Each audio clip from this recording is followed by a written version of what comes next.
Baka jonna gye twetaaga nga ssemateeka bw'alambika ng'era gino gitusobozesa bulungi okuyita n'okutuuza olutuula lw'olukiiko olw'enjawulo okuteesa ku nsonga eno. Kino bwe kijjidde ng'ababaka ba Iran bayitiddwa okugenda mu lusirika ekyankwanzi wabula ng'ekibatwalayo tekinategerekeka. It's coming towards the end of the recess of Parliament, so which is very good, so that we go and go through all these many issues that are being raised in the Parliament and in the country.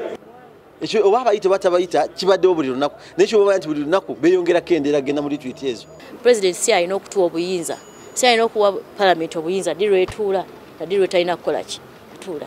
Ababaka abatawagira kyakuyita Parliament nabo bavuddeyo okuvumirira bannaabwe abali mu kuŋŋaanya emikono. We don't want any member of Parliament to start playing games of knocking leaders of Parliament against each other. We don't want to see that the Speaker is having tension with the Deputy Speaker or with the parliamentary commissioners. Unfortunately, we have a group of members of Parliament who have become experts on concerns of everything. They're the experts on corruption, they're the experts on oil, they're also the experts on coronary issues. Atwibu Katoto, omubaka w'e Katerera, atandise okubagana empawa. Mu kusooka, Parliament bwe yali ekungubagira ne banda, Katoto yawanda omuliro okukwatibwa kwa Dr. Nzivuwa. Nze kambabuulire nabadde sikkiriza nti government erina kye yakoze ne benda. Naye bwe baarestinze omusajja bali omusi bwe yakkirizaganya naye nga bonna kwe bali ne poliisi ne bamukwata nga ku airport agenda kufuna amazima. Kati ki kye mba njagala? Kati nze siraba na kiki kiriwo tugende tuziike ne banda, which means ayamukutte yamanye ekyamusse. Kati tugende tukolerawo tugende tuziike n'abanda.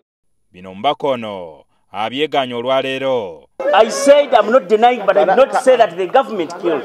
I want you to prove it that I said the government killed Jingu. No, Jingu, what I'm saying, I did not say that the government killed. I don't have any comment and to believe in anything that is going to be brought. Can I request? Omubaka w'abakozi Dr. Samuel Yomoki agambibwa nti naye anoonyezebwa poliisi abitebye alabiseeko mu Parliament wadde nga poliisi egamba nti emunoonya abeeko byannyonnyola. Kati tuyinza okugamba nti twekwese mu Parliament. Tetwekweka mu Parliament. Nze nzija wano olwaleero nga nange njagala kuteeka mukono gwange ku petition. Jingo Francis, NTV Akawungezi.